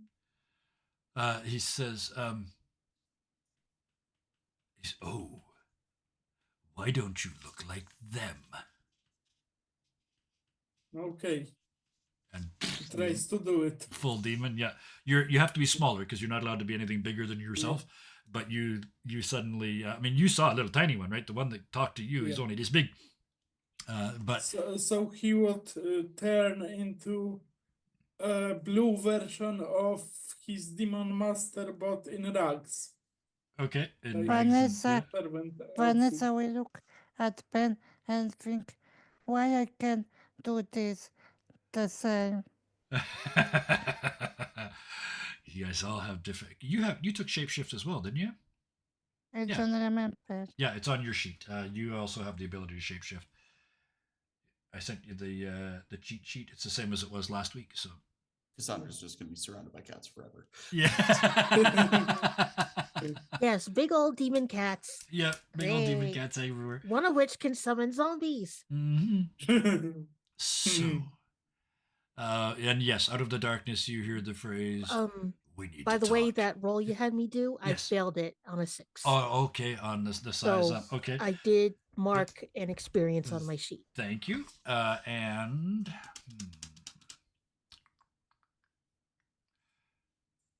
yeah, I'm just gonna say that as a result of failing that, you're just, I mean, you're a bookworm. You're just overwhelmed at this point. Just kind of Too many things freeze up a happen. little bit. You're the only non-demon in a cave full of demons, right? So, right, if that makes sense. Yep. Okay, so you just sort of lock up and just wait for your friends to save you. Oh, are you afraid enough to call Anchor? Not metagaming and knowing what he's going through right now. Is Cassandra frightened enough yet to call Anchor? I think she's too frozen up to scream right Okay. this second. I love it. Perfect. That's a great justification. Um, Thank you. I'm interested when I replayed Nonchalance. Yeah. What demons replayed me? You can Because- hear. Yeah. Yeah. Because they can't quiet and they Yes. don't need, Yeah. don't want anything. You We're gonna- failed. So We're going to cut they back to you kind of in ignore a it. couple of seconds with an offer. All you can hear in the distance is paper shuffling because contracts are being prepared. But we're going to cut back to Anchor. The two of you and the Beast are, I'm presuming, just coming together. You're muted. Yeah, it's fully probably already like stone crashing. Oh, yeah, you know, absolutely. like smashing are each you- other through things. Are you using a special ability or are you going to just get into a scrap? Yeah, I've got my fisticuffs. I'm fully Okay. like gonna wreck him. Okay. So, So what is, just so our viewers know, what does fisticuffs do for you? so fisticuffs gives me 2 damage with my bare hands, and if I'm going through an object, I get wreck as well. Right. I think. Okay. Yeah. So, in this case, I don't think he's necessarily going through objects, but he's trying to put the demon through as many objects as he can. Absolutely, yeah. So well, let's do the basic roll is going to be a get into a scrap. So roll plus blood for me. Yeah, and from another perspective, like his whole sort of tier thing is like getting injured, getting lied to, etc. He gets angrier and angrier, and he only gets to get that out by like hurting stuff. So Yes. him being away from his crew Yeah. is kind of like, oh, I don't risk accidentally hurting anybody that I Yep. care about. So You like, can let's crank go to it town. up. Go full rhino. Yeah. So I've got a +1 on that, so I've got an 8. An 8. That is sufficient to get you on a hit. You pick up 2 options from the list that you managed successfully. You will take 1 point of damage from this because you didn't get a 10 plus. I'm going to blow my armor point to negate Okay, it. So my yeah. armor goes from 2 to 1 for the rest Okay. of the session. And it takes 2 points from your attack. Plus, you can, well, your choice. You strike them and deal 2 harm, wrestle something away from them, force them into a precarious position, or frighten or intimidate. I don't really trust demon zombies to frighten or intimidate, although Yep. that would be kind of legendary if I did do that. Yep. I think I get to pick 2. Yes, you do. Yep. Okay, so I'm going to do 2 damage to him, but I'm also going to like wrestle him and get a hold of him Yep. because I think it'd be hysterical if somebody screamed and I showed up and added a demon zombie to the mix. Yep. Oh, thank you. So yeah, you just and oh, it works so well with the image too, because it's like I watch sumo. It's a really interesting sport when you know what's going on. But it's just these 2 huge behemoths. Except you guys aren't this far apart when you do the tachi eye. You're starting from 10 meters apart, right? So it's just boom, boom, boom, boom, boom, boom, boom, boom, boom, and then two objects that are not used to encountering anything remotely like physical resistance, just maybe 1 or 2 pieces of driftwood fly off of you and sort of pierce the walls, because of the force and the power of the force. But you knock scales off, and you can see an arm dislocates, and it's hanging by a couple of tendons. It looks up at you and just gives you the. But you have definitely gotten the better of that round. Oh yeah, Anchor is fully like, just right back at him. Out badassing the badasses. Yep. I wonder if this is that allowed that we hear it in this cave. No, he's miles away. We're gonna get you guys together, but we're gonna use his special ability to do it. I can see it coming. Yeah. So yeah, Cassandra. I just imagine that Anchor's scream sounds more like steam being released. Yeah, just yeah. Slowly cooking the demon. And rage zombie. and yeah. I actually kind of got an idea for it from when you were talking about the ship going down, of like when timbers are like creaking and twisting. Like I imagine like when he's really angry, the sound of it is just like almost like a ship tearing itself apart. Oh yeah. So if you guys were on the surface, I'd say maybe you could hear that, but you're way underground. Plus, I want to keep these 2 scenes completely separate. But there's this parts flying everywhere, and then the camera cuts back to the darkness in the basement. And the voice responding to the newly created undead says, oh, well, with you around, we could stop doing business with that idiot in the city. How many of those can you make in a day? Boss? I don't know. This is talking in his head. Yeah, in your head, this is no for me. The response you get back from your rider is, don't say yes to anything. Don't say yes to anything. If you say you can make 10 a day, he'll contract you to do 10 a day. If you say you can do 12 a day, he'll contract you to do 12. Don't say anything. I'm not saying anything.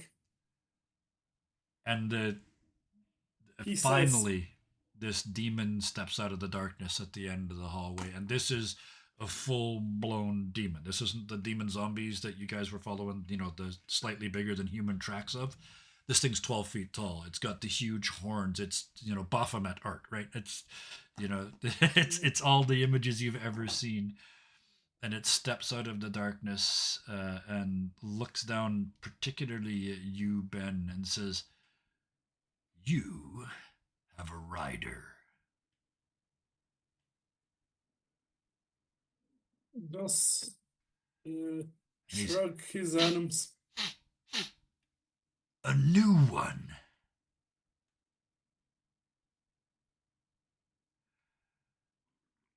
Well, that's a way with so since I visited you, maybe it's time for me, and she will start going outside.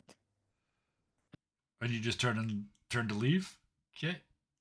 With Cassandra hand. Yep. And that triggers them. You hear now they look away from Ben and look over at you. Wait, you haven't heard the offer.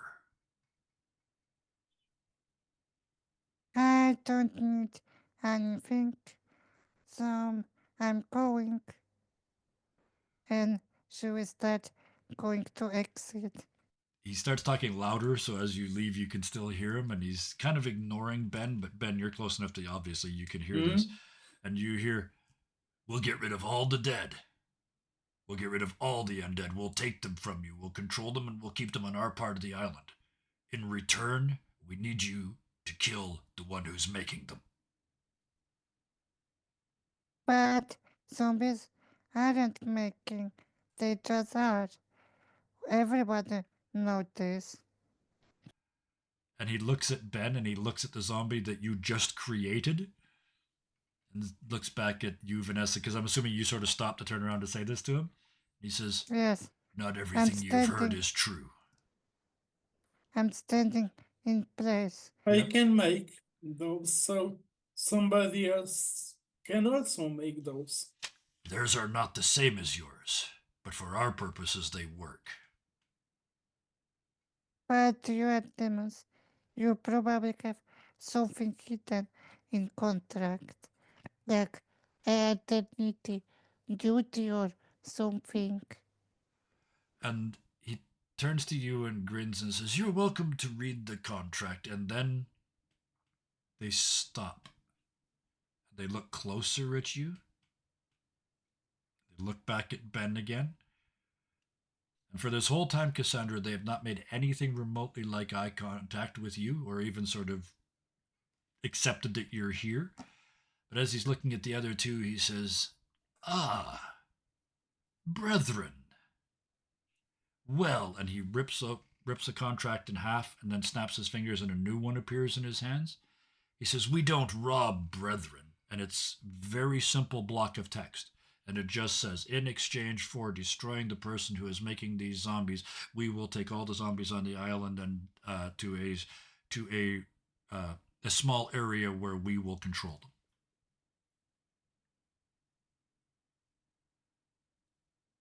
Boss, you Where? want me to sign this? He would Cassandra, say out yeah, loud. you hear this in the as like I said, they're sort of completely ignoring you. So what? How did you respond to that? Where is this place you're going to go? The far north corner of the island. There's a series of caves there that suit our needs. We simply What? need assistance. What if we fail or we don't do? Then what punishment? If you fail, you fail. There's nothing wrong with that. But if you cheat, and he points to yet another one of these bodies that's caught in the fire, there's another one set. It sort of lights up, an alcove lights up, and you can see another one in there being punished. Do This you is give us do you give us any special tools to make it? Or just you order us what to do? we can. And he scratches a little addition onto the contract that says assistance will be provided if possible. So it's kind of vague, but he says what we can do is talk to, and he turns back to Ben, your little friend. And he taps his head. I'm just a simple powder monkey. If boss say I'll do it, I'll do it. And you can keep Water Boy as a gift from me. The I Father Auxiliary, woo, and would walk to the demon guy. Okay. I Vanessa. have two more questions. Mm-hmm. First, how we can trust you? You don't uh, go away when you kill this person creating zombies. And second, how we can trust you don't use those zombies to raid your village. How many more people are you going to kill? They look absolutely offended at the first two portions of that. The two portions that Vanessa asked. We will have signed a contract. Like that answers everything. Like they do not, and this is from what you know of demon mythology, this is true. They are hardcore lawyers. If they agree to do something, they'll do it, at least to the letter of the law, if not the spirit of the law.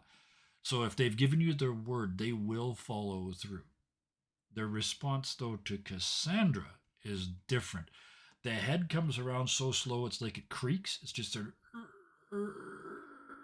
and then down, till the whole visage of this demon is just pointed down at your upturned face. And he says, "Do you require a contract as well?"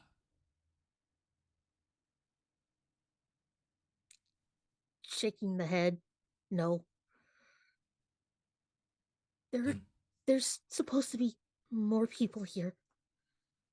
How do we know your zombie horde won't go after them? we have no use for them.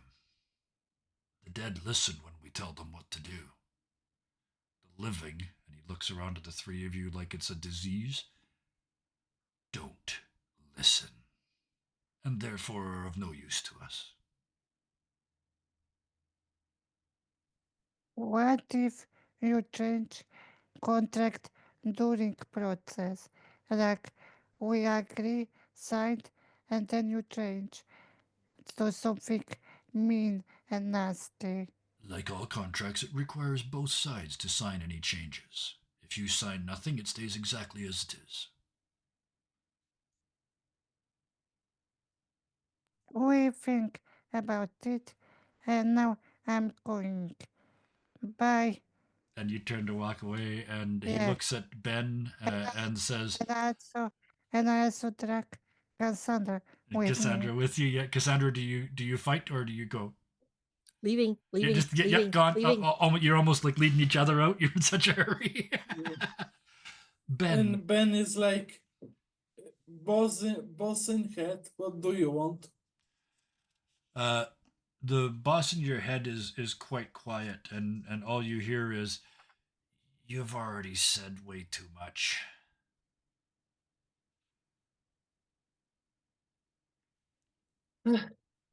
Mr. Demon Sir, it's too complicated for me. Goodbye. And he tries to walk I'm out. thinking, Yeah, what if these demons we close doors be- before us so we can't go outside? that does not happen. You're worried about it perhaps as you head back towards the cave entrance, but it doesn't happen. But Ben, you hear as you leave, the demon says to you, "In the dark of tonight, I will come to your ship for your answer. And we will be bound by that answer, for we are always bound by our contracts." Okay. I At have least last question. What will be if we decline this contract and she's already in Holloway, We will. close to Starcase? If you do not sign, we have no control over you. You are free to do what you will. But you will not receive our assistance. She can still and go to outside. Okay. We're going to cut away as the three of you walk back out the door to Angkor. Yeah. I don't really want to have to roll this out. This scene of the two of you just destroying this church collection of churches on the hilltop, and just sort of the sounds and the crashing and the smashing and like the birds fleeing into the darkness. Yeah, do you have anything you wanted to add to that, or? I thought There's there like a were no point where he's birds. just sort of like picking up like metal objects. He's just like poof, magnetic, Yeah. poof, not magnetic. Yeah, Cassandra, there was something you were saying. I thought it was established in the previous session that there were like no birds, no bugs. I guess maybe That's right. seabirds could be No, inland you're far absolutely enough. right. I realized as I said it that I had said that before, and thank you for calling me a nut. So yeah, there you would expect there to be birds and bugs noises as they flee the area, but they're not because there aren't any. So never mind. We'll just take that part back. But yes, the two of you are, like like a very contained earthquake. Right? You're muted again. If you don't want to roll it out, like, is it okay if I just take like 2 harm and it takes another 4 and Perfect. we call Yeah, it and then done? yeah, exactly. Perfect. Yeah, so you've taken some damage. Yeah, 3 rounds is about right. That I like that. If you had succeeded, or at least rolled middles on 3 times, the third time, okay. To pay you off for that, how do you finish off this demon? Um, Anchor is like he's savage in the moment and he enjoys like the fight for its own sake. It's probably the strongest emotion he feels is Sure. that like being locked in combat, Yeah. but he's also not cruel. So like when the moment comes, it's just sort of like fast. He knocks it down onto like a piece of stone that's like at the edge of the road, and like one big foot comes up and just comes down on its head and snaps the neck backwards. And when it's over, he's just like,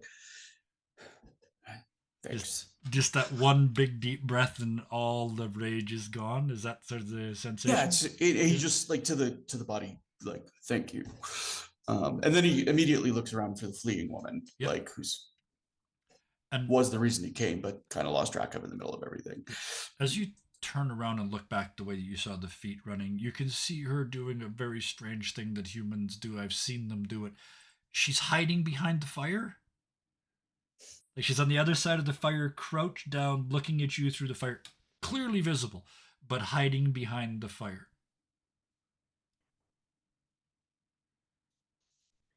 Um, and Anchor just kind of, he hunches down, so he's like almost sitting on his ankles, just Yep. bringing himself lower. And he points towards the water and where the ship is. Yeah. He says, that ship brought me here, and I protect it and everyone aboard.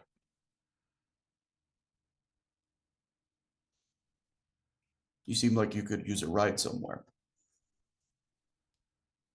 And it takes her like 4 times to actually get the words out, and finally it's just choked in her voice. But you saved me. Can we bury? And she just sort of points up another hallway. And he just nods and kind of looks around for a shovel. And she leads you up another hallway and through another couple of broken buildings to what was obviously at some point an altar, and on it was what at some point was a human. Yeah. They've been eviscerated. A blood sacrifice has been done on the altar.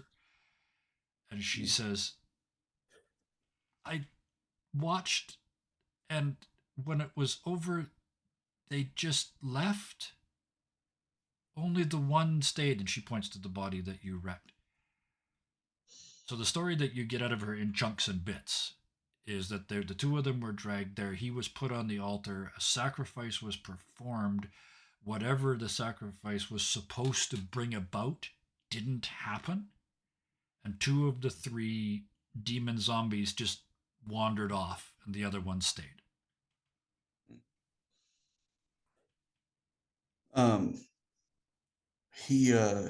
I don't think he has any concept of like a burial at land.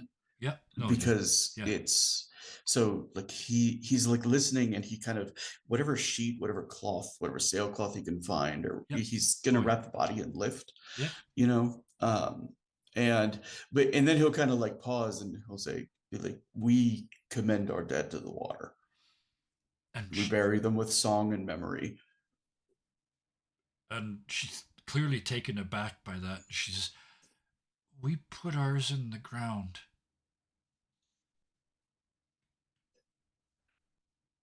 I don't know any good ground burying songs. We don't usually sing, but I think that would do. And they point to the remains of the mausoleum that you guys started the fight in. It's sort of 3 sides of it are still standing. She says, maybe just in there we can lay him out. Yeah, he puts them in. You go through, yeah, and she says a couple words in a language you don't understand. I'm presuming you don't speak like Latin, probably not. But anyway, No. it's something. It's a religious. She clearly goes through what is for her a deeply meaningful religious experience to And he's lay this deeply person to rest. respectful of it, like remaining quiet, kind of head down.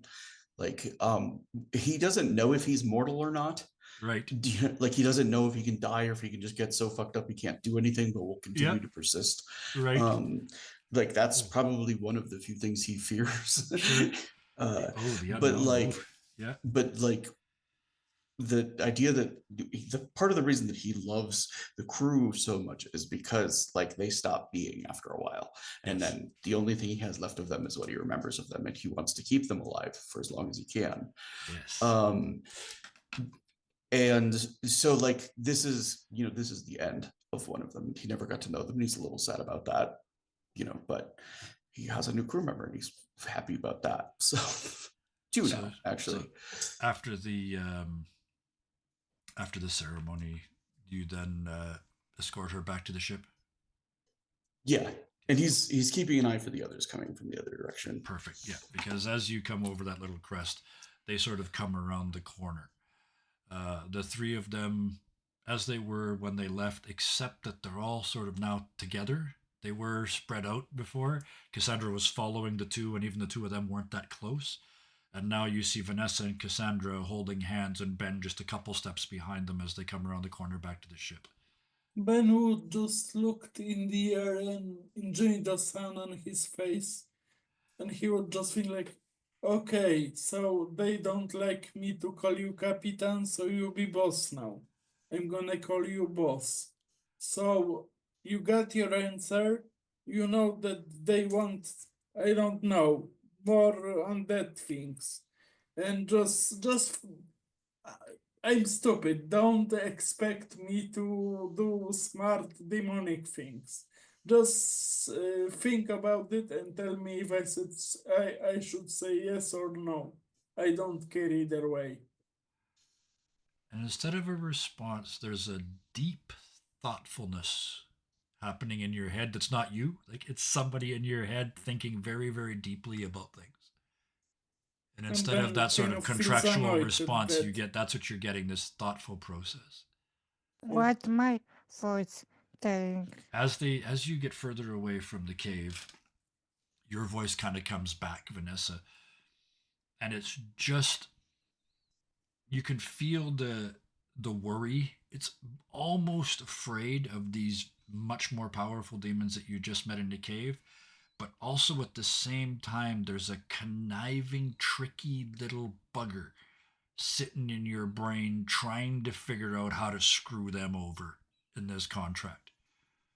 You can hear thoughts like I'm little but I'm smart, and it just like you can, it's almost like watching somebody play a war game on a table. You can see them, you can hear them going, they're going to try this and then I'm going to do that and then we're going to do this and then they're going to do that, and they're already in the process of trying to screw a demon in a contract. So they're in their happy place, fair to be honest. One player 4D chess. So I want to draw it because I want to give you guys time to think about this conversation that you're going to have when you all get back to the boat at the same time. So Ben would just feel annoyed because he doesn't like thinking, and now he has Ben's- somebody else thinking in his head. And So it's, Ben's being forced to I listen to hate somebody else think, which is worse than even having to think yourself. Right? Yes. Somebody having different thoughts in your head. Anchor, I think, well, feeling slightly good because you got to thump something and you found a new friend. Yeah, So and where's probably Anchor's also head? he's also not thinking about it, but he like to the people who know him, like he's trashed. He's taken 3 points of damage. He's lost half his armor. Yep. Like Yep. So he's also probably covered in zombie demon blood. Oh yeah, yep, and bits and pieces and scales and oh yeah, all the good stuff. Yeah. Speaking of zombie demon, did you bring the corpse of the thing you just trashed? No. I don't think you would have. No. Okay. So you guys can go back and investigate that. That might be something to put on your to-do list. Vanessa, we took Anchor and Cassandra on site far away from Ben, and we tell about events and contract, Okay. what they think about this. Perfect. So we can go over that at the start of the next session. But while we've got you, Ben Vanessa, would just sit and look at the sun because it's just the from oh where he god. came, the Yeah. weather was worse. Yes, yeah, it was cold where you were from. This is warm, like I Yeah, said. This so is more like the so Mediterranean. You used to be yeah, in Finland. Now you're in red. he wouldn't follow. He wouldn't Yeah, you're think just about zoned out. So, anything. Yeah. so Vanessa, then is it fair to say that you and your demon are both sort of planning? Yeah, but also I was thinking we should discuss with Uncle Cassandra that what if trust them at Oh all yes, yeah, because they will visit at night and overall. yeah. And so we're gonna get to. We'll have that conversation at the start of next week, so you guys have had a chance to think about it. But I want to end. I think this is appropriate. The only person in this on this crew that isn't either a hardwired badass or has a hardwired contract lawyer in their head. Cassandra, up until a very short period of time ago, you spent most of your time in the library on the boat. Demons were sort of words in books. Um, Something like Anchor, I'm going to presume, I think it's fair to presume that you never thought of Anchor as something that could be destroyed or beat up. Like he's just too big, too. What is? Don't let me stop putting words in your mouth. What's Cassandra thinking right now? Anchor is kind of the rock since she lost her uncle. Yeah, She couldn't really rely on anybody else to encourage her or look after her best yeah. interests. And to see him kind of busted up by one of these things, a little bit scary. Mhm. And then there's that big old demon to contend with that's going to come onto our ship, our safe place. Yep. Not fun. In the middle of the night when they're at their most powerful. Yes. Yeah. And she does not want this contract. She does not trust that they'll stay where they say they will. Because unless there's some kind of clause saying they'll stay in those mountains for the rest of eternity, which she doubts they will agree to. Eh, So and Cassandra's being forced to be a lawyer? Is that a fair description? yeah, she's just kind of trying to think about what their aim is and where do the zombie demons come into this.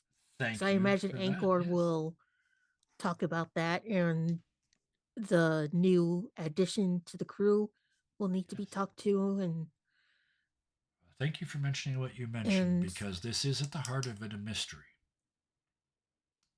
yeah, it seems like there's two different forces, and that big demon did say that the quote unquote idiot in the city is involved with them somehow. Yes.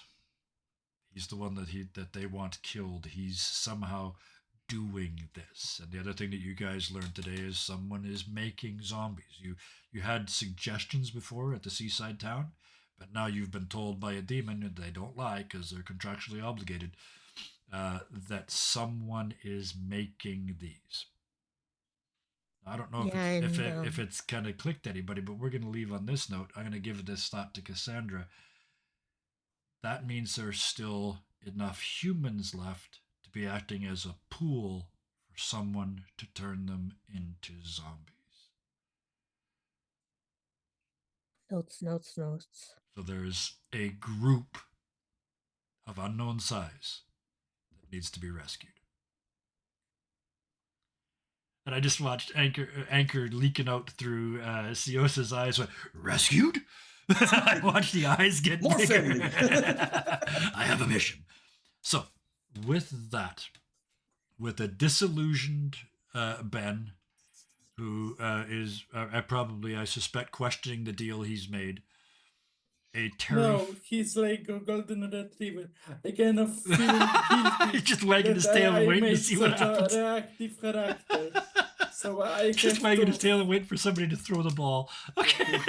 Yeah, I get to think out of now, find a way to make him more interesting because he's too reactive. Oh, well, that's okay. We got a week to think about it, and we just got started. So, thank you to all of you for playing these characters.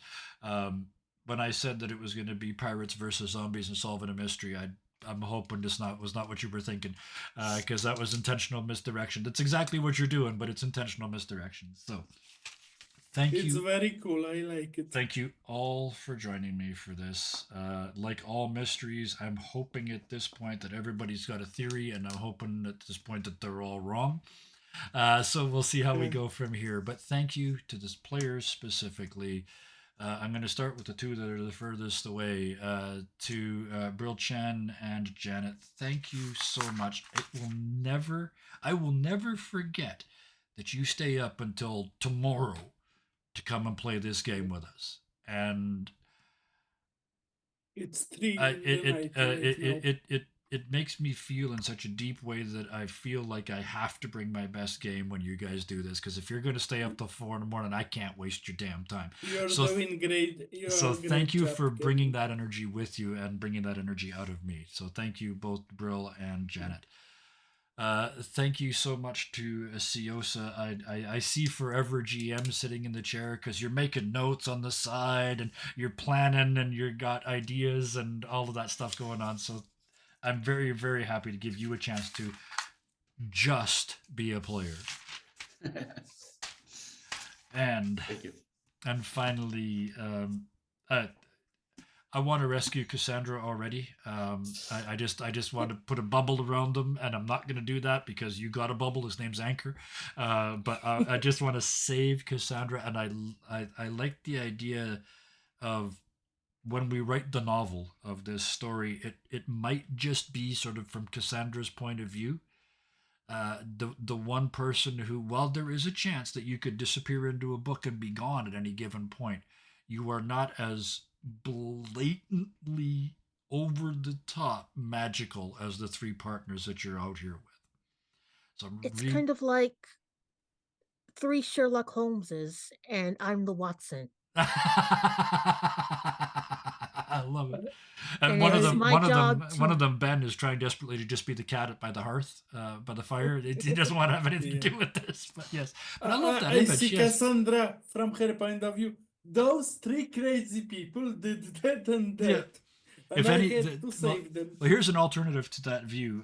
Because in my mind, now that you've mentioned that, in my mind, Cassandra is the Sherlock Holmes, and these three are as much a part of the mystery as the mystery that you're trying to solve.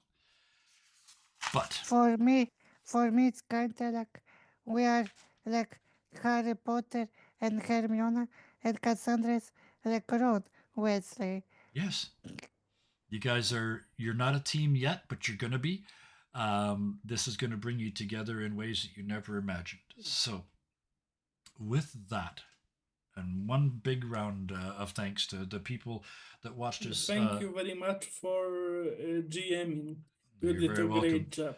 This Thanks, Kevin. Never forget it. this world is a little more complicated than some of mine because I have to make it hang all together, and it's a very short story still. So thank you for that. I appreciate it.